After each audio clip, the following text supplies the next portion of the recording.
Bibil, bonjour!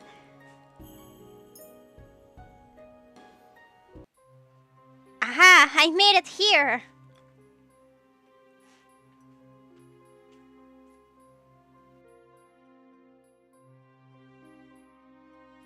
Oh boy. Sorry. Yes. Chevalier, don't listen to him! Just look at all of these men you cannot save. All of these men dying before your eyes. Well, that's a strong start. Chevalier, we have to get away from here. How many people have you really saved? In the grand scheme of things, you have no talent. That is why you sought help from a witch. Oh no, a thing! Mithros' voice is oddly calm and I can feel some sort of presence in the air that is different from normal.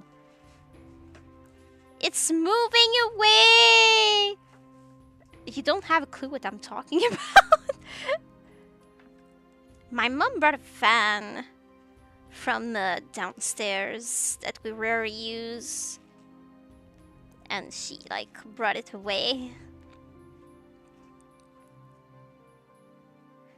A knight plunges thing through another's part, causing him to lose his own thing. Wow, nailed it. It skitters across the floor, gleaming underneath the moonlight. I look desperately at Chevalier and realize that the magic is already working its way into him. He does not see anyone except for Mithros, who is still smiling at him from behind all of the knights. Maybe the music is a bit loud. It's here. I don't know. I don't have a clue how loud I'm talking or not.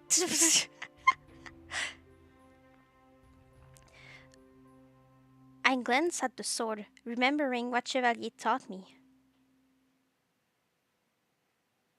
Oh, are you really going to... Mithros isn't guarded right now, but... I have better judgment than that. And I told Chevalier that I was going to steer clear of the burden of taking someone's cakes. I have a promise to keep. I'm sorry. I gaze up at Chevalier and realized that this was how he looked every time he regained the memory. Like he was stuck in his own mind. There's only one thing I can think of to get him out of his trance. Of this trance. Oh my gosh, is she really going to punch him or something? I clenched my hand into a fist. I punched Shirley in the face. Oh my gosh!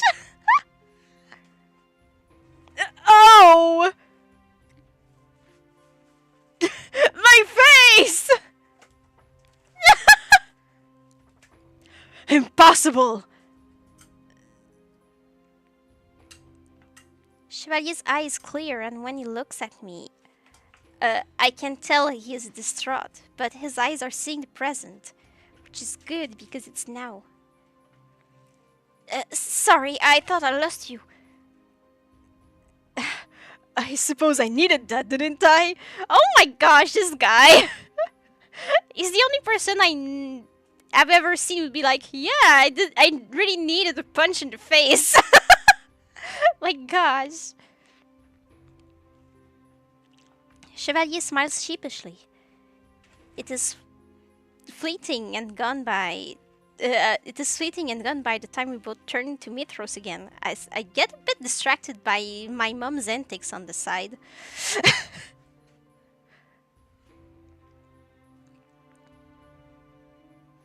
Chevalier looks straight past the still fighting knights. Oh! Win!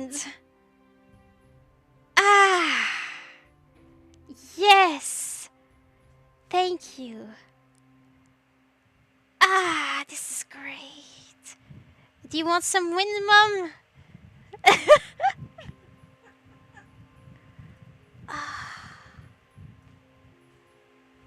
Eh?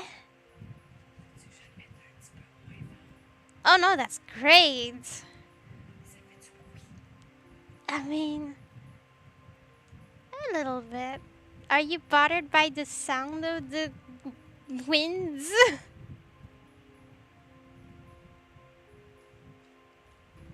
It's kind of in the background. I guess you could put it a bit less loud.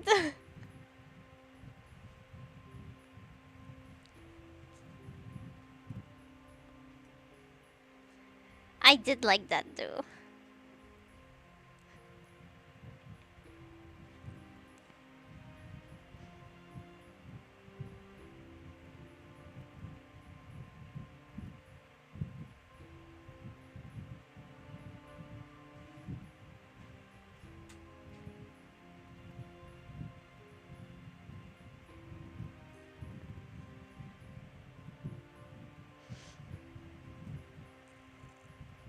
Um.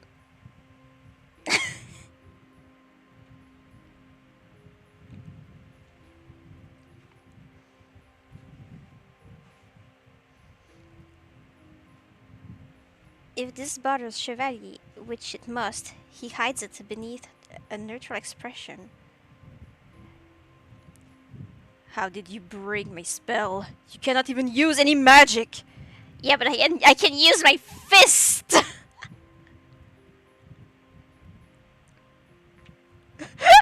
And he calls it the power of love. She didn't break it with magic. She broke it with the power of love. Yes, the power of love. I stare at him skeptically. We both know that that is not true, and I know Chevalier well enough to know that he does not mean that. I'm going to put the music a bit louder because of the fan.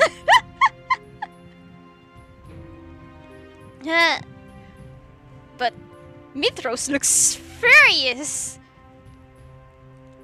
Love, ha! As if some fairy tale love could save you from this predicament. Princess, you're a witch. We feed off negativity, of chaos and loathing. Love serves us no power. Life is about balance. Lucette taught me that. And though I might not be able to uphold a balance of negatives and positives myself, I'm at least going to try. You could try to do the same. Maybe look beyond your depressing life and start reaching for something that gives you happiness. Oh my gosh! Something that won't plummet you back into the same darkness.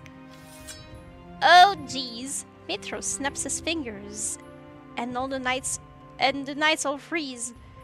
And all the nights all freeze, they all freeze, all freeze. Then they turn to us, swords raised. Oh no!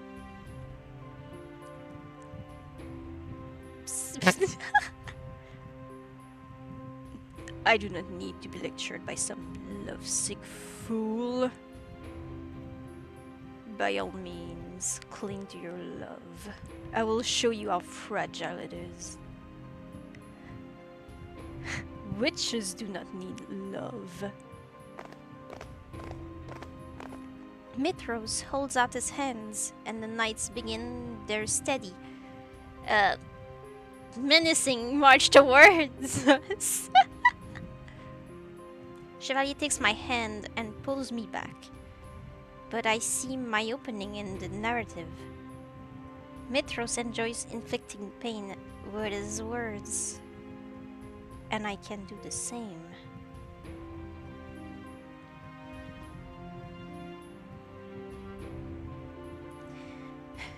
If you do not need love, if you do not need affection, then why are you doing all of this for Mother?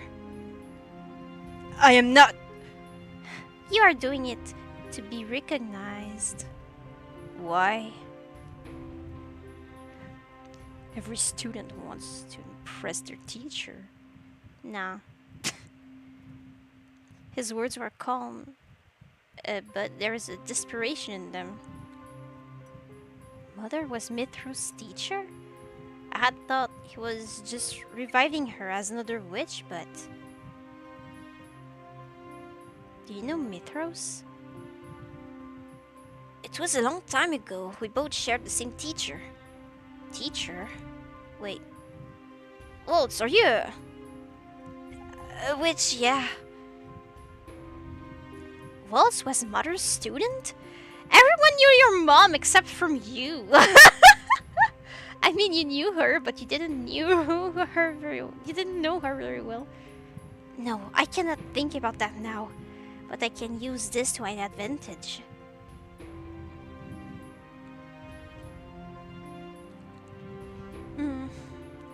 I do not remember Mother's students in the least, but one of them turned out right.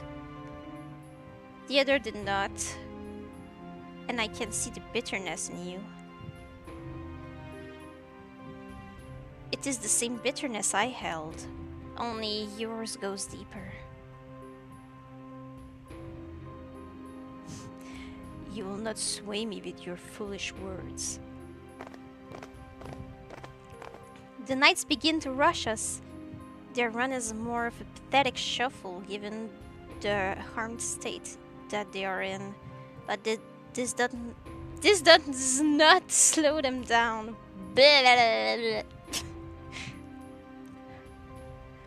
We're going to run. But trust me, princess. I will protect you, no matter what happens. He grabs my hand and we wait.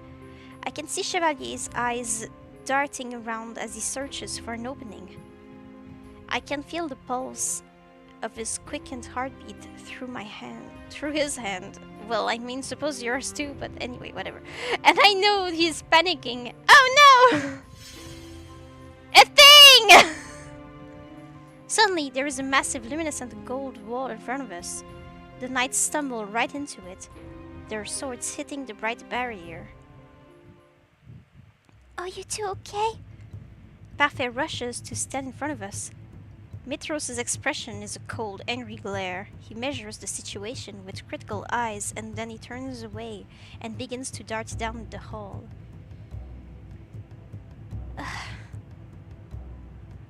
Parfait collapses to one knee, arms still outstretched to maintain the barrier. Delora appears. She's flustered and leaking Kool-Aid on one arm, but she still stands straight. Bonjour.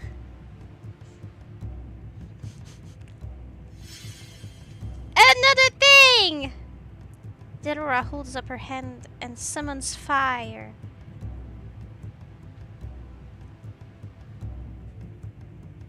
Put down their shield, Parfait. I have this. The shield. I can't read. Parfait releases the shield and magic projectiles shoot out at the knights. To edge the knights back through... Mike, what? To edge the knights back through the hallway. It's a sentence, but I can see Parfait growing weaker and weaker by the moment. Parfait takes a deep, shuddering breath as she tries to stand.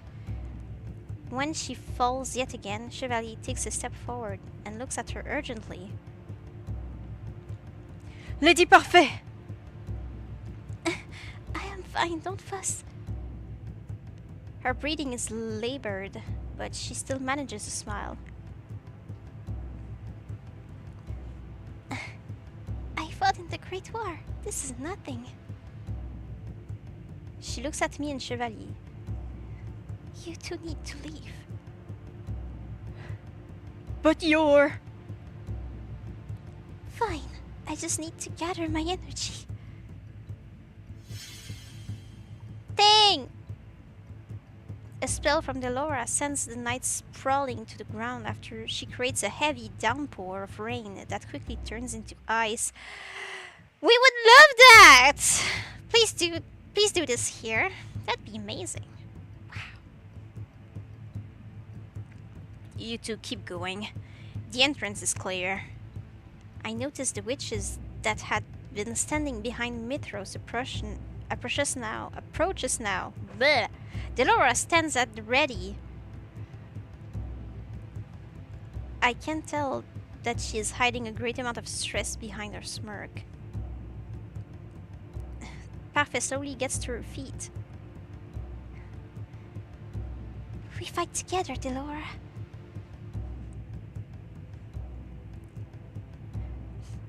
There's no one I'd rather have fighting by my side, Faye. Come on, princess, while we still have an opening. We head around the side. Parfait erects a shield to protect us from any magic that comes our way, and Delora summons a whirlwind as distraction. Ow! What happened? My foot is grazed by fire magic, causing me to stumble, but I force myself into a limping sprint regardless. It's nothing. At the entrance, I pause in the middle of the room. The main entrance hall is eerily silent. And then I see Mithros edging his way into the king's throne room. He is holding tight to Emmeline. He notices me, watching, and smiles. Then he disappears into the throne room. We have to follow him. Princess! He has Emmeline! Chevalier's posture and expression are indecisive, but mine are not. I know Mithros is baiting me, but I cannot leave her alone. My gaze moves around the hallway as I search for other knights. The place is empty, but it is not long before we hear footsteps. I tense at the sound, and Chevalier holds tightly to my hand. Then suddenly, as the figure draws nearer, I recognize him, even if he seems a completely different, older person. Huh? I finally found you. Waltz? You broke your curse! But how? Chevalier stares at him in awe. Oh my gosh. I now dub you Waltz the Big! What an idiot! Oh my goodness!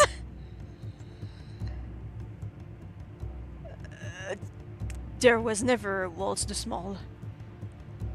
Waltz shakes his head.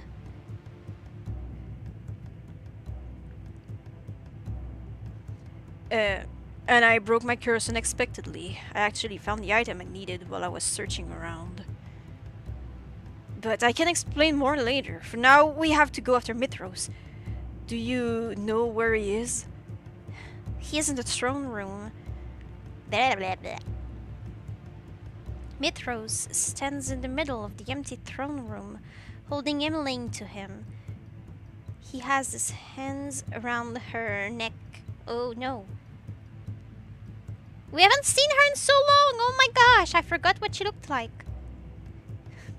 No sudden moves, you three. Or this girl dies. And I do know how much death bothers you. With the start, I realize he is talking to Waltz. All three of us are frozen. Myth. Traitor.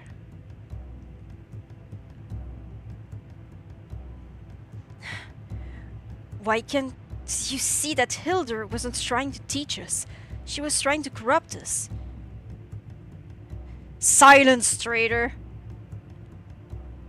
You betrayed her. During the war, you betrayed our own teacher. Betrayed? Hildur was corrupted. She cannot be saved. How dare you use her name! I cannot do male voices. I'm sorry, guys.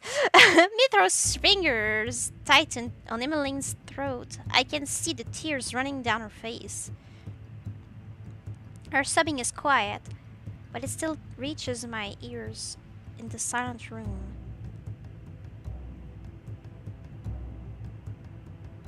Varg! Oh, it's this guy. I forgot. I forgot he even existed. Varg appears from the darkness, as he did before. He smiles at all of us from behind Mithros, eyes glinting mischievously.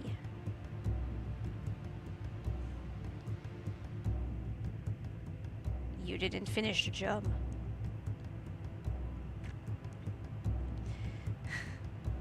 You were awfully vague when you told me to take care of them.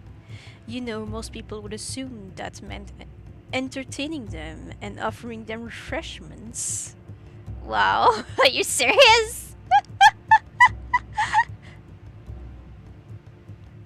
Glitch like this. Obey me! The voice crack.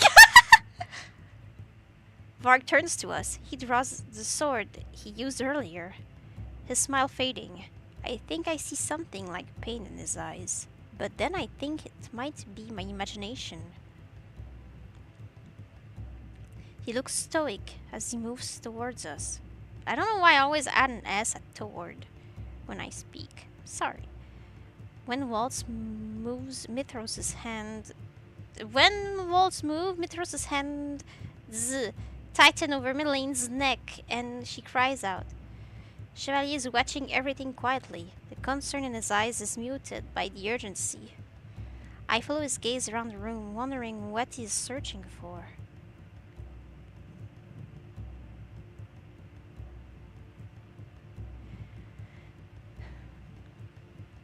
Myth, is it?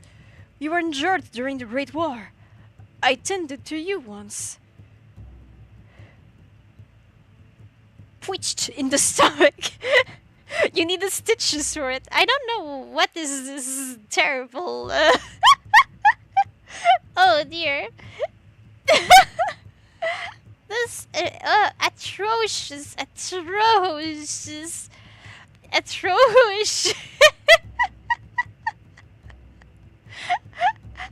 Oh my gosh, I'm sorry. That was bad.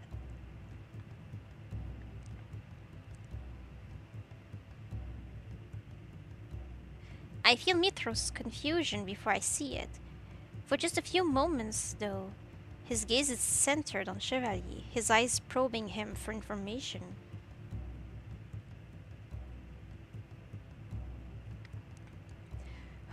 No one came for you. Your teacher must have thought you were too weak, that you would die. Hello, I'm Italian. I'm going to bet the chat if someone is here. I don't know why I keep, like... bending front of... like... you know, whatever. Just probably bored. You know, doesn't matter.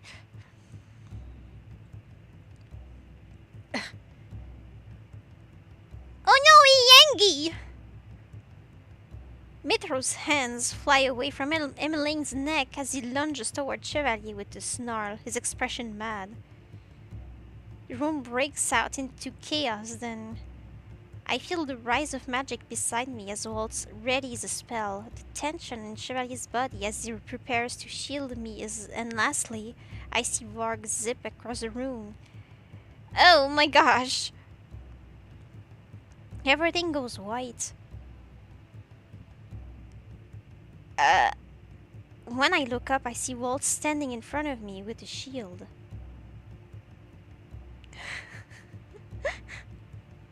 Mithros' hand lies flat against the shield, and I can feel the heat of his magic.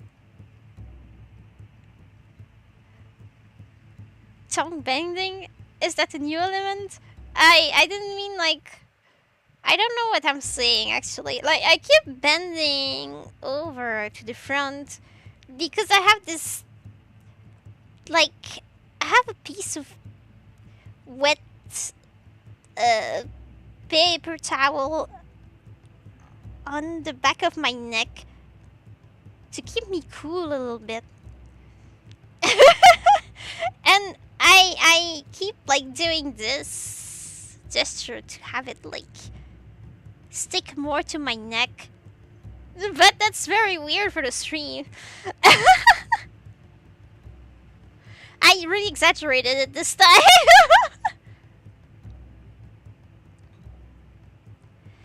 Vargo lies on the ground beside his fallen sword, unconscious from the impact of magic. Even Chevalier is on his knees. I rush toward the sword. At the same moment, Waltz pushes Mithros back onto the ground. Then, sword in hand, I stand above Mithros and aim it at his neck. The blade touches his skin without sinking into it. Emmeline is hiding behind the throne, staring out at the scene with shock on her tear-stained face. Will you do this? Mithros' smile is a mere shadow of itself.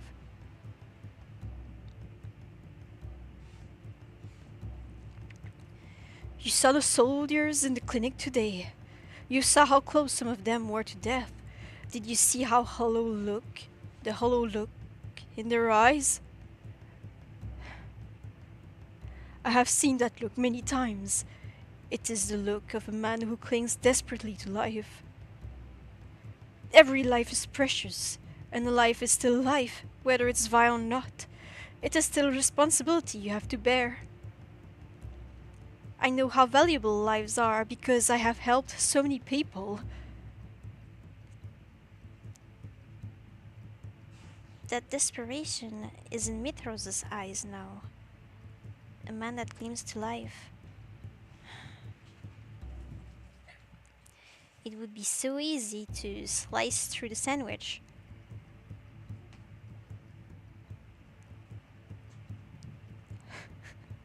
That is still atrocious. I have seen so much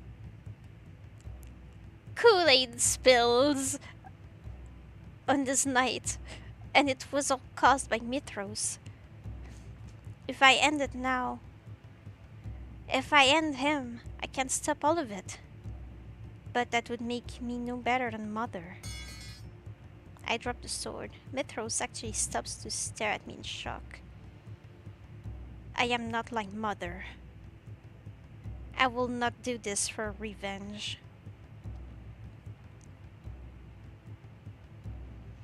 No sooner have I said the words that I feel a sudden heat at my chest. My hand instinctively reaches up to grab the necklace around my neck. And then there is a bright light. When the light clears, a new source of light catches my eyes. I have a pair of shoes! Oh my goodness, I can go dance now. I stop to stare down at my feet, which are in glass slippers that shine so brightly. They sparkle even in the dim light. Oh my goodness, guys, should I change the avatar to have the cool soap bubble one?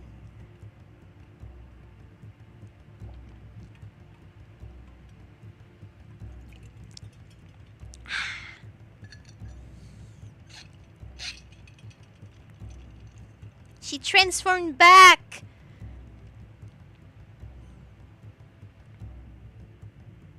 Model with Kool-Aid?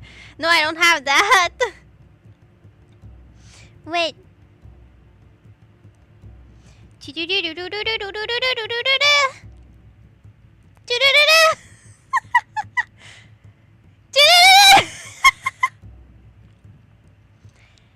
Transformation!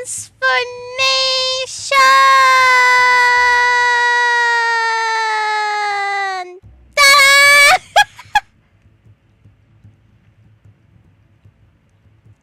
And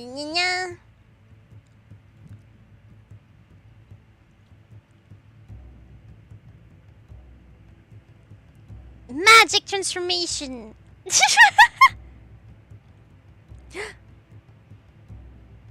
But I have no time to admire the shoes, or the weight that has fallen off my shoulders. I barely recognize that the fairy tale curse has been broken. Emmeline rises from behind the throne and screams, Lisette, watch out! Mithros has grabbed the sword with his hand, turned it around, and is aiming it at my chest. Oh no! I didn't know you were a magical girl. Yeah, sometimes. Awesome. Yeah. It hits a barrier. Parfait stands beside me once more, her face devoid of any color. I did not see her rush in here. She takes a step forward, as if to shield me. Out of my way. Mithros draws the sword back and plunges it again at the shield. This time the blade is coated with darkness. It pierces the already flimsy shield. Oh no! And the blade goes through Parfait's heart. She has only one heart, but it's a really nice heart. Counts as two. I'm sorry. That's such a sad moment and I'm making stupid jokes. Please forgive me.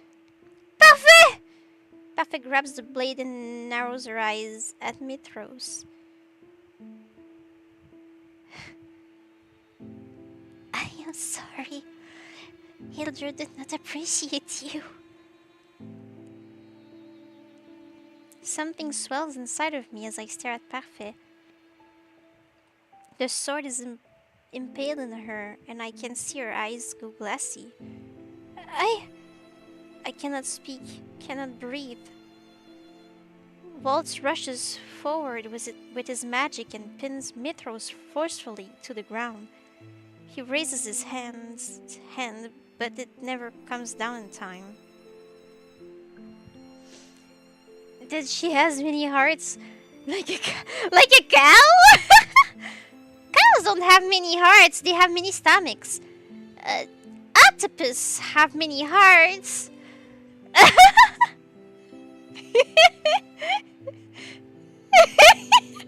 I'm sorry. I'm hurting.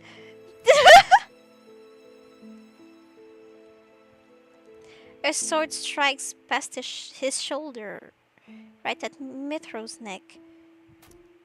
Oh, jeez. When I turn, it is Chevalier that is holding it. His body shakes as tears run down his cheeks. Oh, jeez, he's broken forever. Mithros holds his neck as Chevalier holds up the blade and throws it behind him. Out of the corner of my eyes, I catch movement that can only be vague, but I do not care.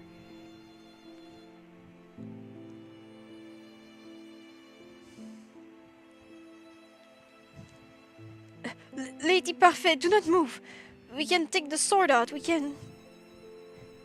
But I see a hopelessness in Chevalier's expression, and I know that whatever wound Parfait took was lethal. I can see it in his eyes.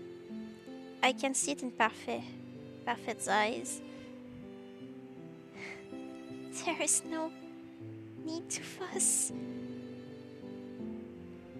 When Parfait falls, Waltz grabs her and puts his hand to the tilt of the sword. Chevalier crumbles beside her. He stares at the Kool-Aid staining her dress with sorrow. Oh, sorry, I misspelled octopus. Yeah, okay, that's a typo. I understand now. The typical normal typo.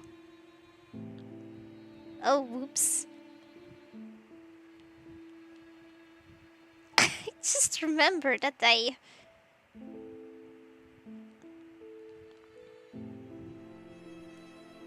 just remembered that I did not get my medicine. I let my mom go to sleep and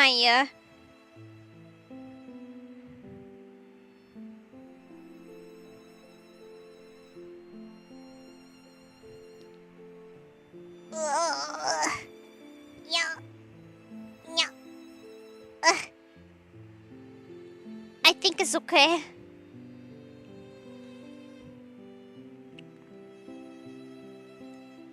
I start to cry. Lisette, do not regret this. I am proud of you. The room is quiet, even with the newcomers that arrive. The knights and Karma watch the scene from the sidelines, all with grim looks on their faces. Last to arrive is Delora, who sits down beside Parfait with her lips pulled into an uptight frown. Her face is stern, but I can tell it is a mask. Parfait! That look doesn't suit you, Delora. I told you to stay back! Had I not been here in time, the princess would have...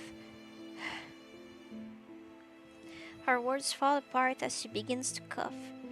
Delora leans over her and shakes her head. I'm sorry I didn't come sooner.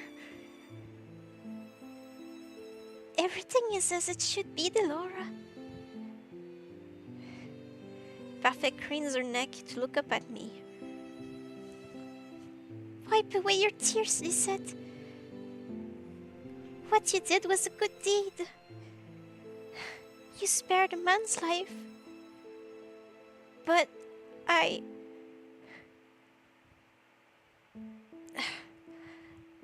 Life is not a fairy tale. Humans are good and bad. No, it isn't.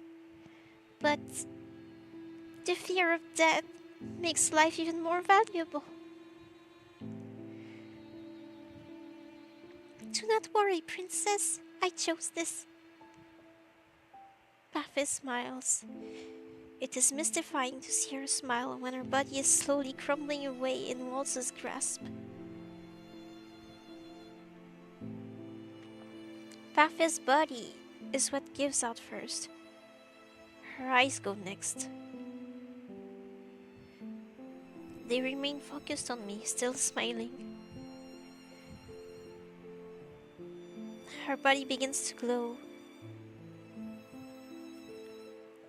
and slowly fades away. Parfait! Parfait! Delora turns away. Even if she's not shedding any tears, it is clear that she is heartbroken.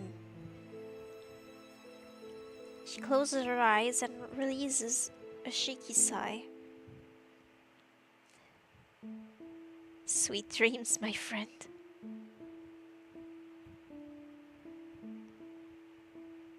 I do not know how long we all stay in that room, mourning the loss of Parfait. Karma, Julian, and Garland eventually spread out to search for any remaining danger.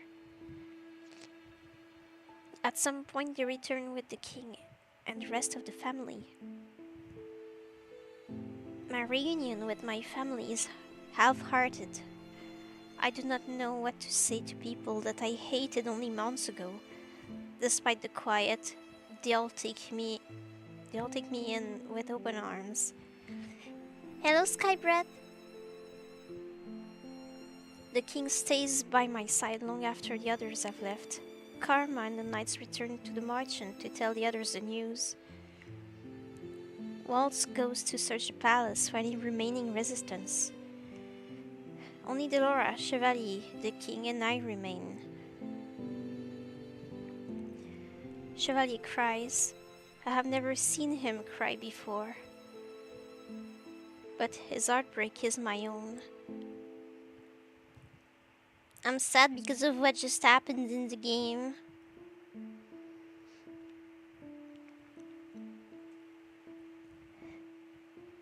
How are you?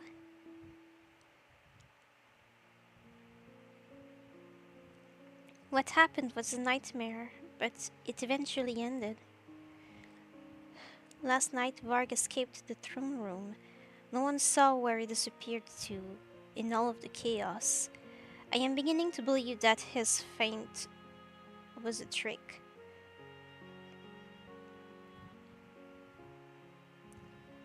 Since the night had left everyone so tired, we were offered rooms in the palace.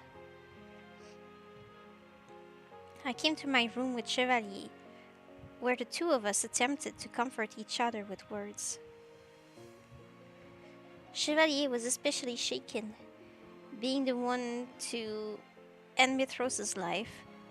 He was still in tears for a long time. Pretty normal day? Good. I am pretty sure that I must have fallen asleep sometime when you were talking, but now it's loud. Well, maybe not, I don't know. I am lying in my bed underneath my covers, and though I think for a few moments that it must be a figment of my imagination, it is not. I'm with a guy. Chevalier is definitely lying right next to me, sleeping beneath those same covers. How did this happen? I put off the recollection of the previous day to stare at Chevalier's face. His glasses are off, and without them his face seems strangely empty. He looks vulnerable, almost like a child, except his features are too handsome for that. What am I thinking? I slowly put my hand on his cheek and flinch when his eyebrows crease. Moments later, his eyes open. Hi, I am not creepy in any way. They are foggy this early in the morning. What is this? Have I been woken by my princess? Hello. Je t'aime, excuse-moi.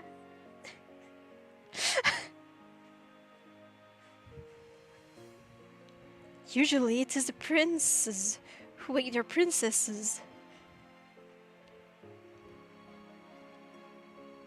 I will always wonder how he manages to keep smiling like this.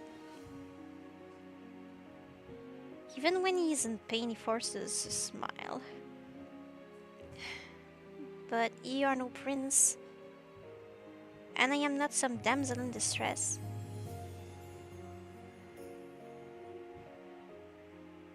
Chevalier closes his eyes again and sighs.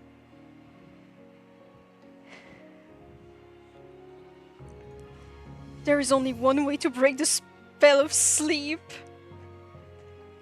Je t'aime, merci. Bonne nuit. For mom.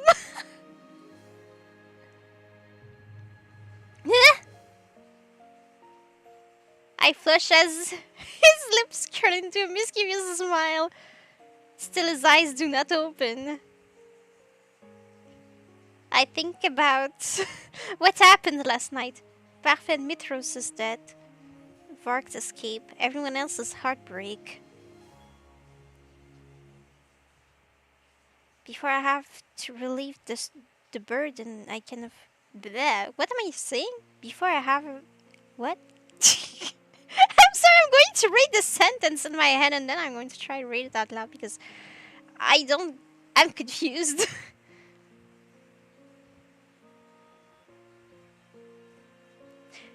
Okay. Before I have to relieve the burden, I can afford to lose myself in some happiness. I think I would have put like some sort of punctuation in this. I lean forward to kiss his smile. Woo. I break away from Chevalier, startled. Oh my goodness! Imagine kissing! And then being interrupted. You always interrupted when you kiss, I suppose. I don't know, I didn't kiss my lover yet.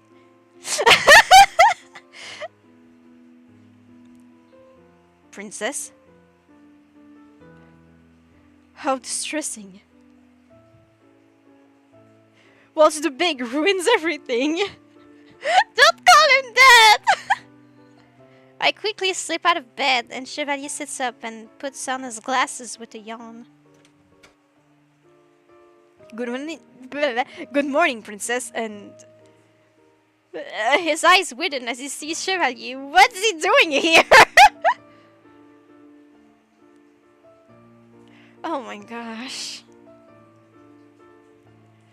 Are you so tired that the words have abandoned you, Waltz? He's like, what the heck is happening? No, I just...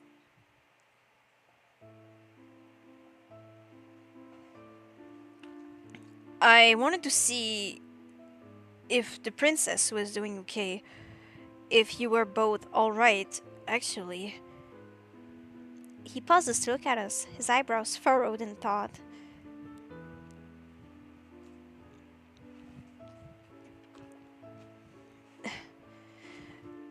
Though I can imagine just how tongue-tied you must be. You should speak if you have something to say. Walt sighs.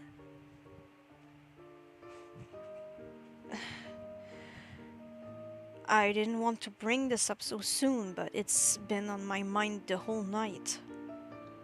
It's just...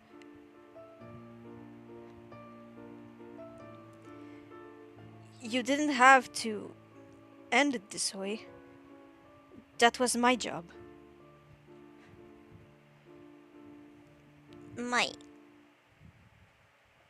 arm hurts. I'm going to put this closer to me. Your job? I doubt that. Besides, I didn't want to do it. It was a reaction. A reaction. The room goes silent for a few moments as Chevalier stares down at the floor. He told me before that lives were valuable.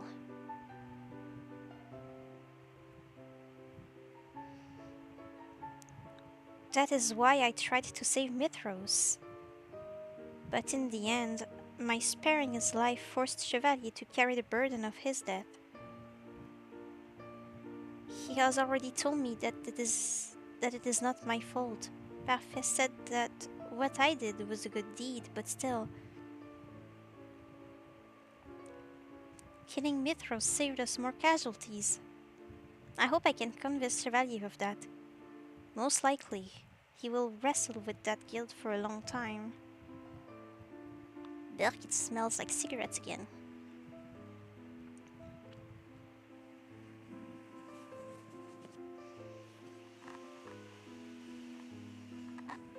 I turn my attention back to Waltz and will the questions to the back of my mind for the time being.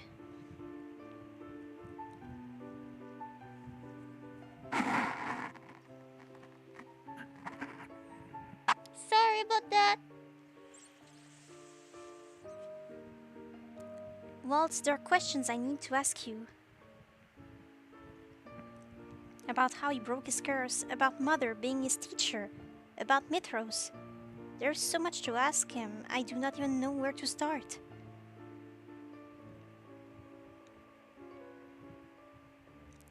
We have plenty of time for explanations now, Princess.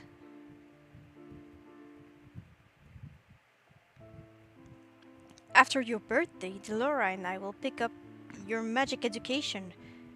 But for now, you should rest.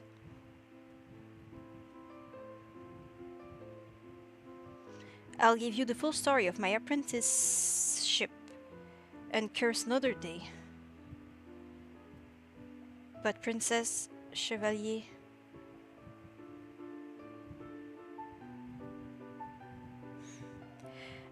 I just thought that I'd let you know that when Parfait came into this battle, she expected to die. She told all of us that while we were sitting around trying to plot a rescue plan. I glance at Chevalier, who nods quietly.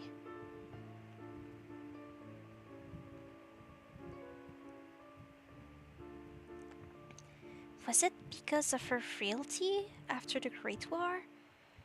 Or did Parfait somehow have a feeling? I think usually you have a feeling. when it's coming. Have you never, like, met someone who said something super, like, ominous before they passed?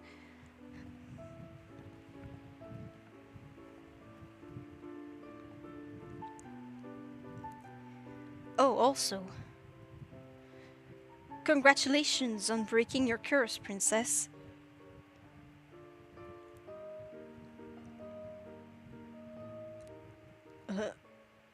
Charlie sits up straight, his eyes narrowed behind his glasses. Waltz! I was supposed to congratulate her first! Charlie stands and kisses me promptly on the cheek. My cheeks flush, and even Waltz looks embarrassed. Congratulations, my sweet! It was all very dramatic when your curse broke. There was this bright light and... Wait. Why was there no bright light when I broke my curse? Both Waltz and I burst into laughter. Chevalier just sighs dramatically. He leans against my shoulder, and I do not protest.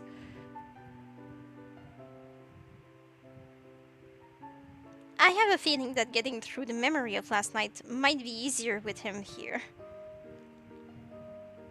If anyone can put a smile on my face, it is Chevalier. Because he's so stupid. We hope to see you again at the margin soon, princess. I will be back. After all, I have friends there. Did I speak falsely? No, of course not. It's the truth.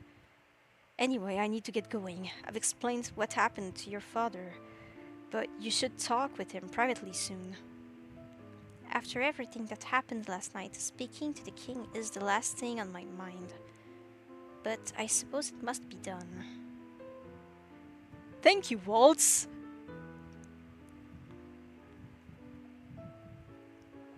And you, Chevalier, might want to ask for a guest room. Look at that! That side stare! Like, bro, seriously, you sleeping in the princess's room?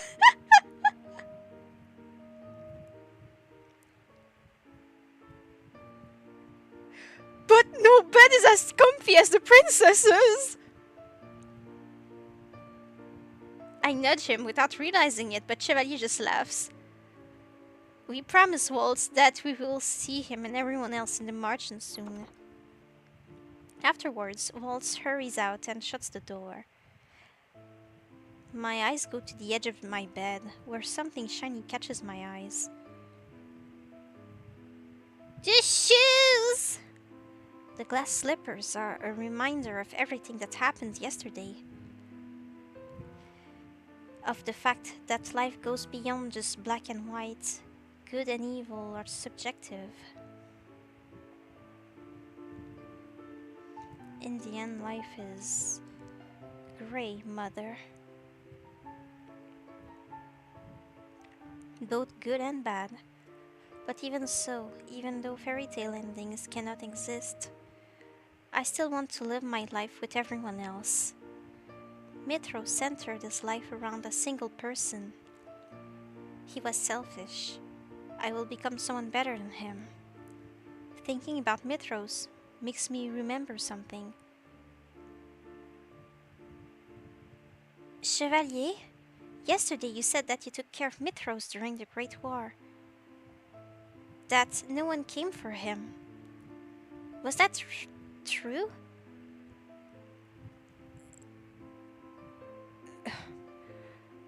I don't know, Lucette. He acted like it was, though, wasn't it? So you never knew Mitros? No, I didn't know him at all. I don't know if I would have been able to strike him down if I did. I don't know what burden he carried, but it seemed heavy.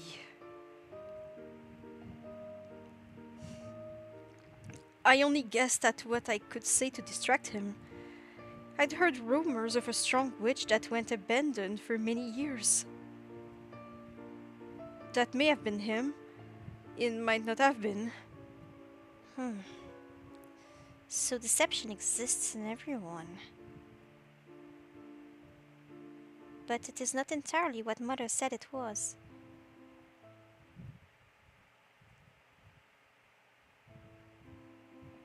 I'm going to raise this bit so I can sit better because I feel like I could be more comfortable.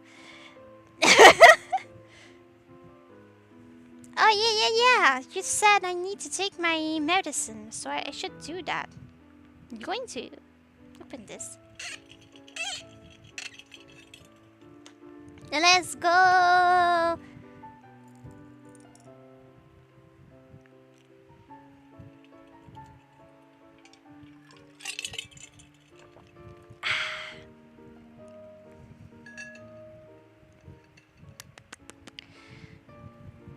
The deed is done! Ba! Bam ba!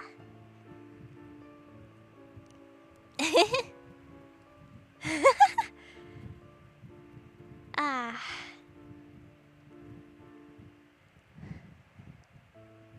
Alright.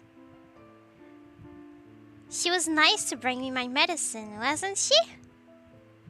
My mom's always nice. Oops. Alright. My birthday is tomorrow. I sit in the throne room speaking to my father, who has listened to my tale with patience. When it is over, he looks at me sadly. Are you still bending for your towel not to fall? I'm not, I'm not, am I? I don't think I'm bending anymore, but I still have the thing on my neck. Wholesome, yes. My mom is wholesome. She's the cutest lady in the world, and I want to hug her every day. Even when it's too hot, like today.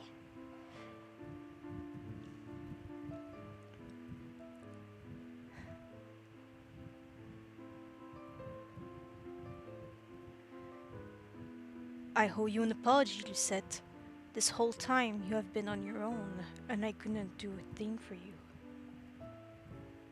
You can now. Starting first by explaining what happened between you and Mother. You knew she was a witch. I did. You did too, before she was forcefully erased of your memories. Before she forcefully erased your memories.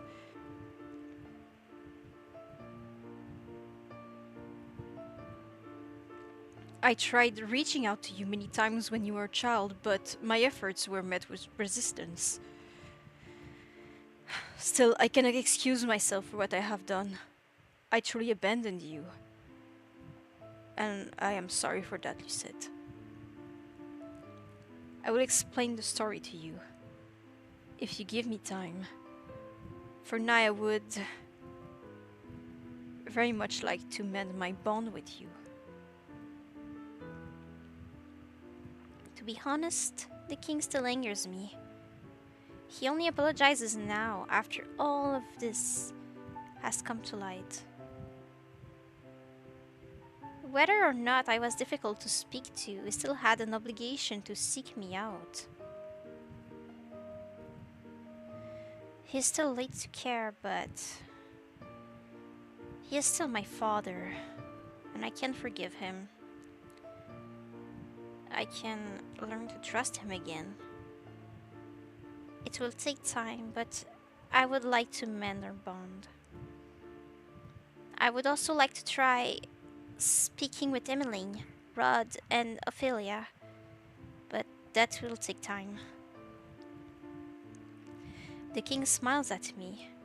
It is one of the first honest smiles I have seen from him in years. We have time. All of the time in the world. And we will mend our family bond, I promise. As I turn to leave the room, the king calls out to me.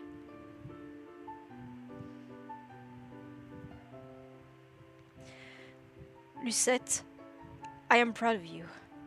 More proud than any other father in the realm could ever be of his child.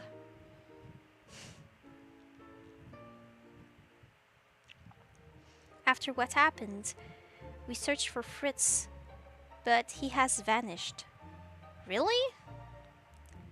Mithros and Varg had said that they had replaced him, but they never said anything about what had happened to him. We searched endlessly, but to no avail. All I can hope is that he is safe and that I will reunite with him again in the future. Yeah, that would be nice. Oops.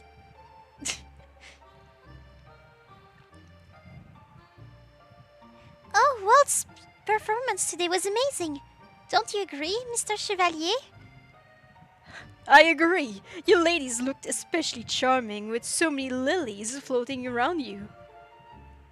Oh my. He always speaks like that. Do not mind him. Oh my gosh. It has been a whole month since the events at the palace. My birthday has come and gone. Now my life begins. I have been practicing magic with Waltz and Delora, attempting to bond with my family and visiting the Marchen when time allows me to. Anis was overjoyed to see me visiting often, since Chevalier operates from there as a doctor. I visit often. Mostly, though, he clings to me like a leech. What? Oftentimes I find him in my bed when I could have sworn he was sleeping in another room for the night. Sometimes at night, he has nightmares of Kool-Aid on his hands and of Mithros' death. And at those times I am glad to be sitting right beside him, so I can promise him that things are alright. As for the fairy tale curse,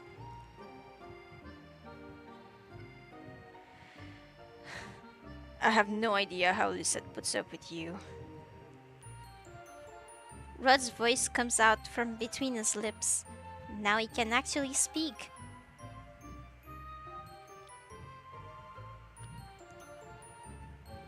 Since the fairy tale curse was tied to Mother's still living soul in the crystal, her disappearance and my taking her place immediately caused the root to vanish. I have been working for days to break everyone's fairy tale curses with my magic, and when I am done, no one in this kingdom will have to suffer from it ever again.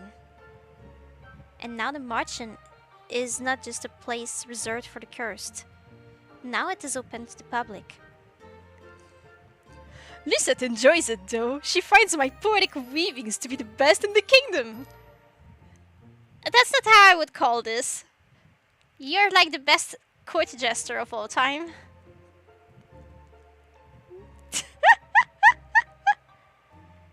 What he means to say is I can only put up with them because of our relationship.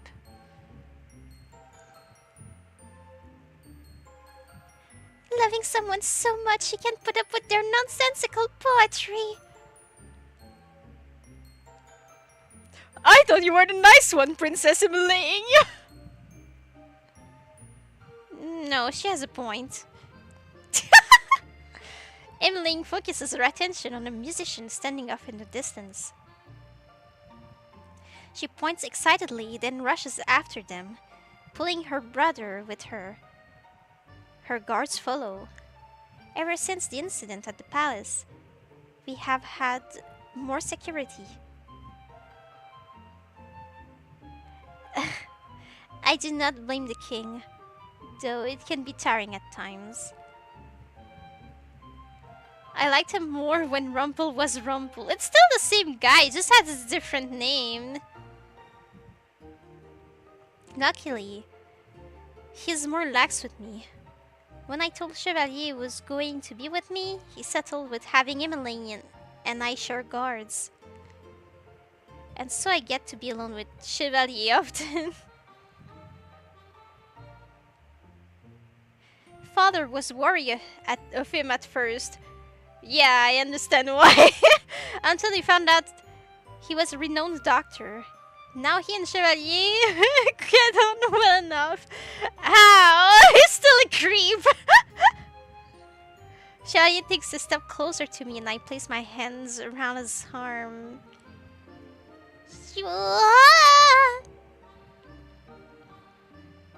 I am no prince, nor I am a knight in shining armor.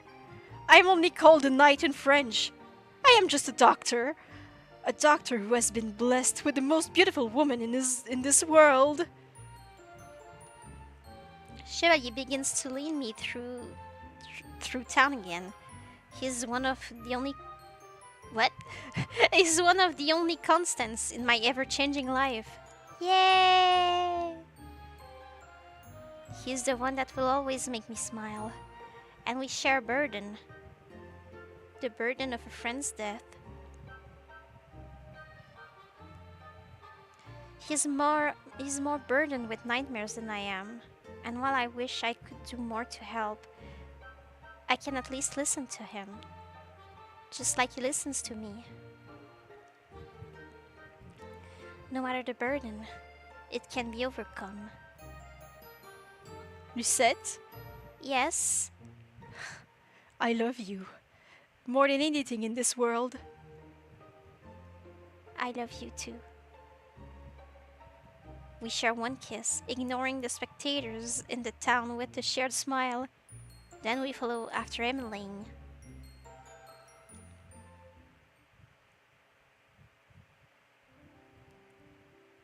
Ah!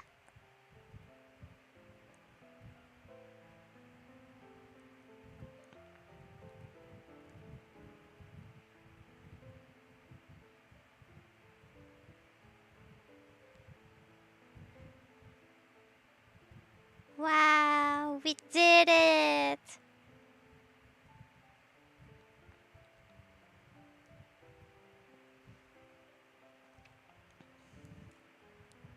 Can you believe it? Wow. Yeah! I made it! With you! We made it together! Yeah! I don't know why my face looks so angry half the time, but... Whoa!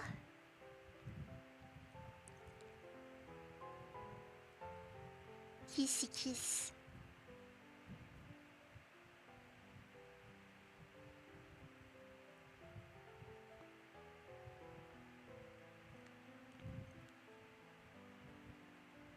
Sleepy. Thank you.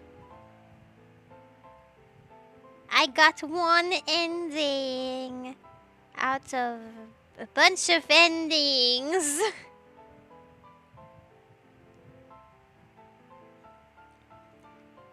Wow.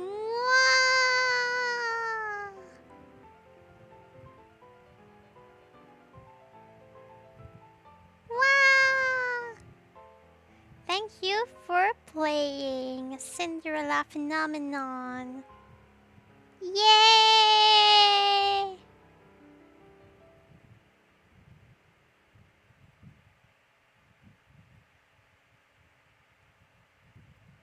Daisuki.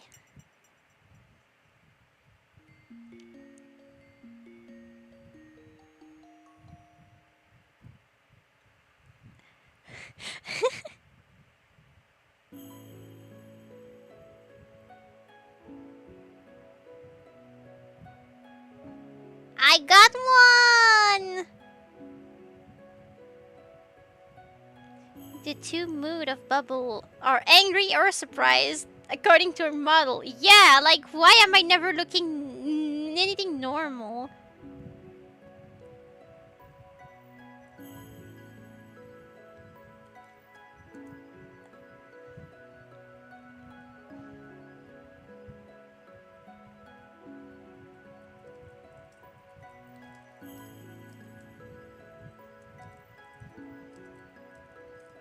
Mm.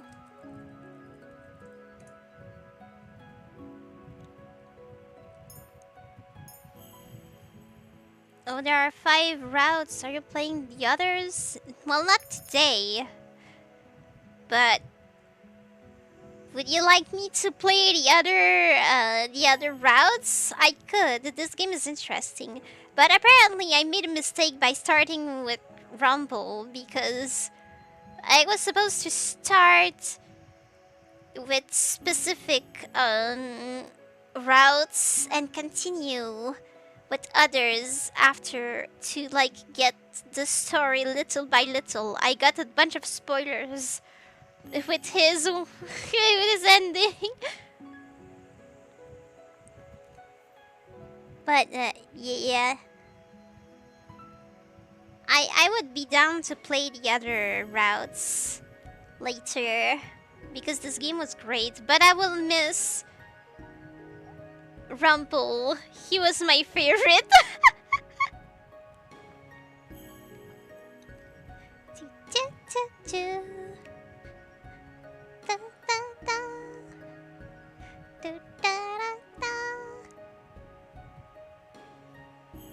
But Rumple is the best. He is. He is. I wish I could play him again. Like, we could play all of the routes and then replay Rumple, but that would not be the same because you already did it. I mean, I could do it on my own. I will not stop myself from replaying it. I like to replay the same things, like I like to reread the same books, or rewatch the same movies, or rewatch the same shows. I like to go back to the things I like.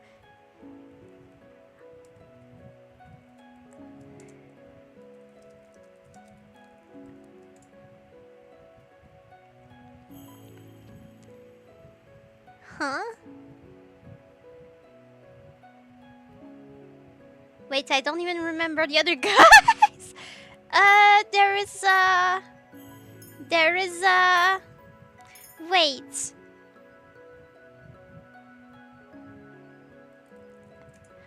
Let's see. I have. No, not that, not that.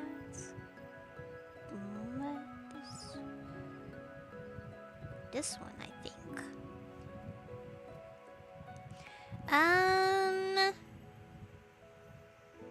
Rumple. Yeah, okay, so I did this. There is Karma, the guy that looks like a girl. And there is...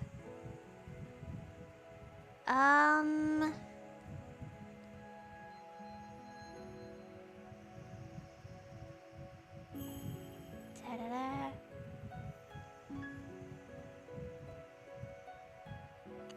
Okay, Karma is the rose.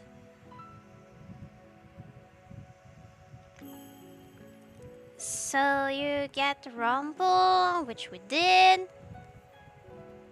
Then there is Fritz and Waltz. Oh, Fritz, the guy who disappeared in this ending. Okay, so there is Rod's route, but he's not a potential lover. Because he's a kid and he's my brother, so that would be weird.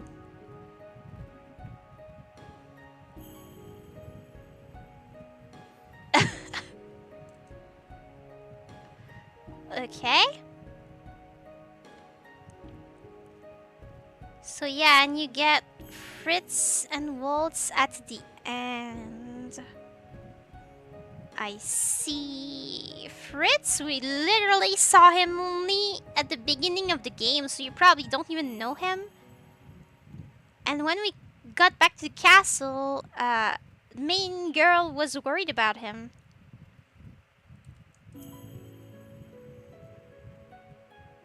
And he had disappeared, so I suppose that's one of the things we really need to get to his ending to see. That hasn't stopped royalty before. I suppose you're right, but this is a modern game. They decided not to do that. Na na na Waltz. Waltz is the guy that was in my room just before. Like, talking to us, Rumpel and I. So, this guy. There's this guy too.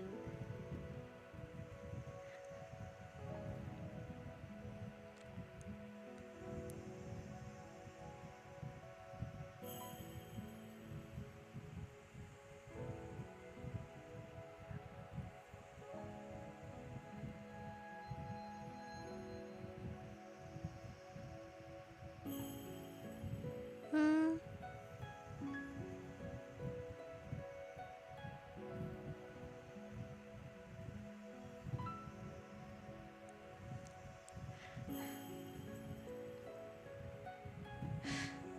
Okay.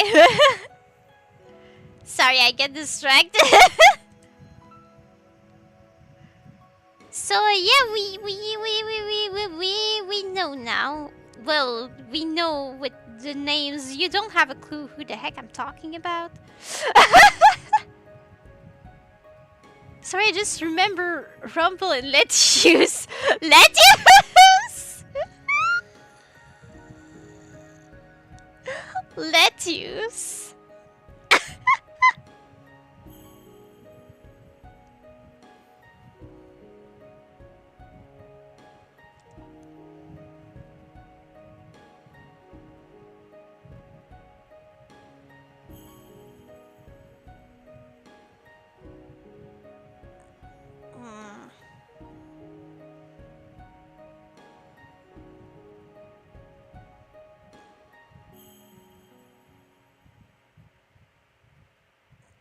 Hmm. Hmm.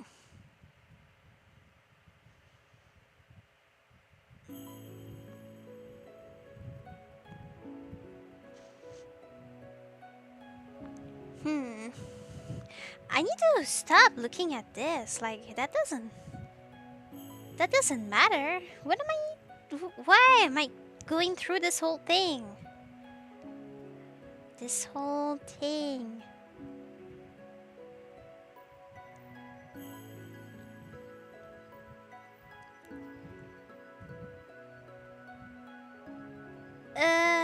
Yeah. Yeah. Yeah. Karma too. He liked to hit Rumple. He did. Wait. What are we saying?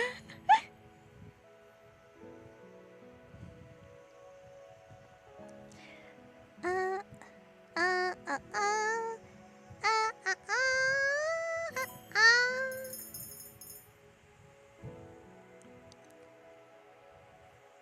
So,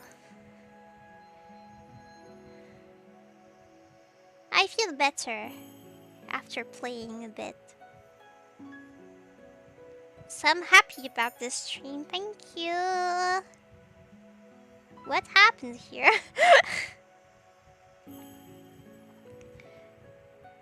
I has been sad earlier.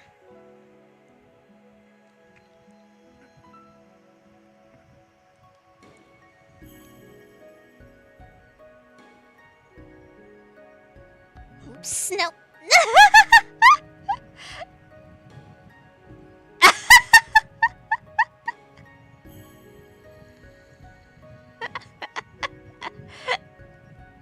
I clicked something by accident.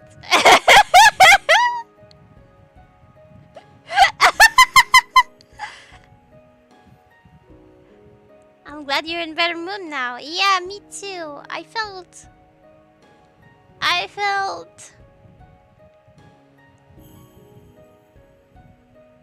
How could I say? Like. Complexed. I feel like if I was less weird about the games I like to play, if I was less difficult, I could play the popular games. And if I did, the channel will be better. And that would make me a better streamer. But I don't like a lot of games, and I like very specific types of games. So sometimes I feel like I'm not very good at this.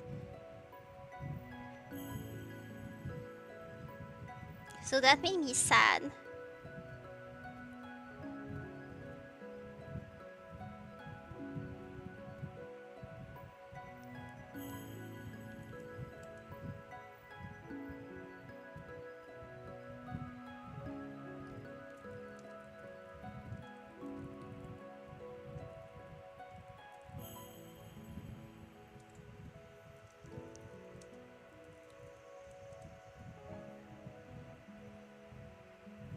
Well, I don't know how good I am at this, but I suppose what matters is not to be good at it. It's to enjoy it, right? And we're enjoying this together.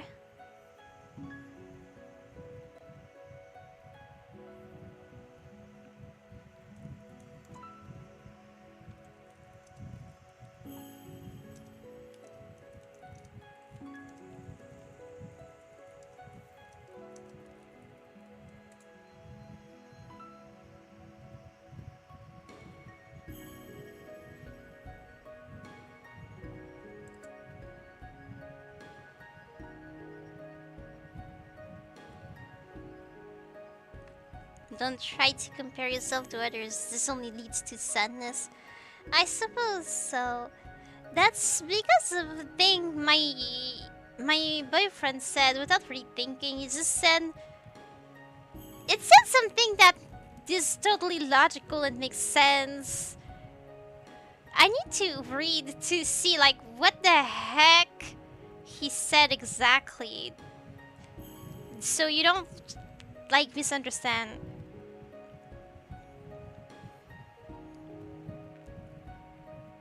He said, but at the same time, if there's nobody to watch, it's boring too. You need to respond a bit to the offer and the ask. I don't remember how to say that in English. But find your crowd. So if, as you said, there are people who are there not for the right reasons, then they can go somewhere else. the whole thing he said was a bit weird, but I understand what he meant. He meant like, yeah, you can't just literally do whatever you want, because if you do that, nobody would like what you do. But if people come to your channel and don't like the content, they have no reason to stay. Because I was complaining about some people who went to this channel in the past just to spend the entire stream I was doing asking me to play something else that I would never play, that I don't like. Like coming to my channel to ask me to play some shooter game or whatever. And I'm like, I'm sorry, I wouldn't like to play that. I don't want to play this. And then they stay for the entirety of the stream I'm doing to ask me to play this other game and tell me that I'm boring, that I don't play it. They just stay in the stream to tell me that repeatedly while I'm playing another game. Like, what are you doing here? Watch someone else if you want to see another game. What are you doing here? So I was saying, yes, you're right, that's dumb. He also said you can't just do anything without caring about how people feel, because otherwise nobody's going to watch and then you would be sad about it. He said something like that. I'm not very good at... I need to go and ask what l'offre et la demande is in English, because the entire sentence makes no sense.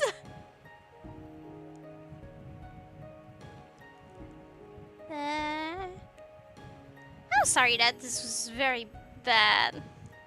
Like, I know he meant something, but I understood something else, and I'm trying to explain the whole thing, and that's neither of the things. Okay.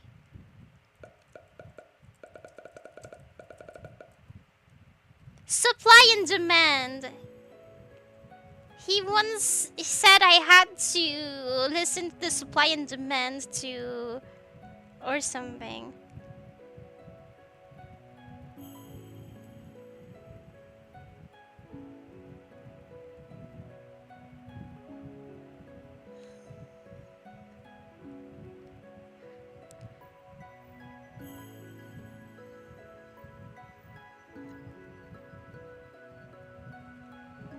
But that's just mean and unfair to the streamer. They don't even know about the likes or dislikes of the streamer. I know! That's dumb! So, like... That's why at some point I changed it to... like, please don't ask me to play a game. Like, you can, but if I say no thank you, just don't insist about it. Because at some point it became such a nuisance on the channel. There would be a lot of people who do that. Come to my channel, complain about whatever I was doing, that it was boring to them, and ask me repeatedly for the rest of the stream, do this other thing instead. Play this, play this, play this, that I was not interested in playing. That was so annoying.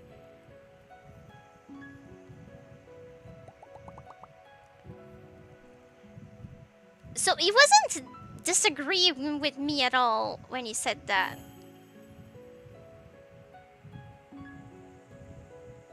He was just saying, like, you couldn't just do streams of watching paint dry if you liked watching paint dry, because nobody would be interested in watching paint dry. But he didn't say I was doing something wrong. I just felt like, do I even listen to what people want? No, I just do what I want. But I try to do a lot of things, a lot of different games. I try. I restarted playing visual novels that I love to play, and I restarted playing a bunch of random games like Katamari and House Flipper and all that. I'm trying. It's just it takes so little to make me sad. So I was confused again, like, what did I say wrong? Mm.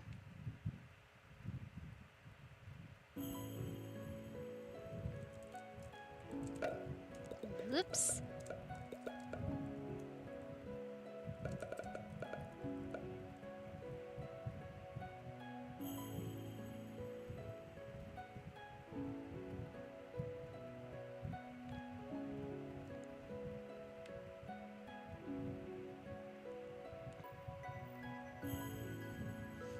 Oh, I found the thing. No, I don't want the...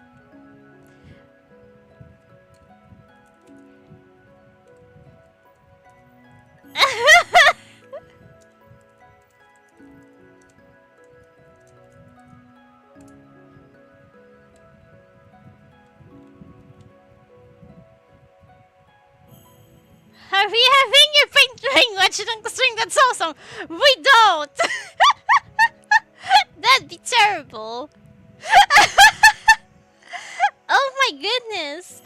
Imagine if you had a stream of just watching me chat with someone, but you don't actually see the chat. You just see me reacting to the things I read from the chat, but I don't read it for you out loud. That would be so bad. Oh my gosh. Mm.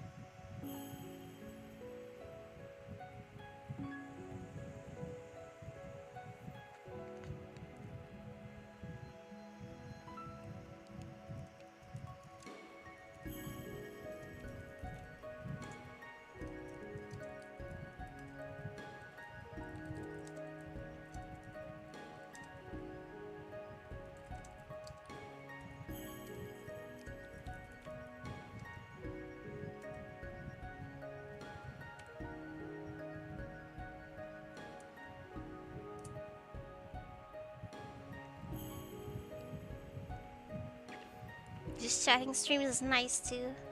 Yeah.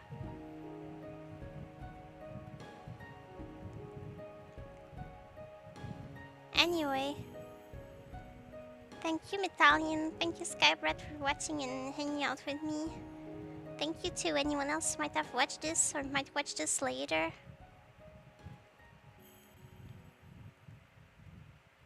Um, I had fun, so I hope you had too, and I hope I get to see you again another time.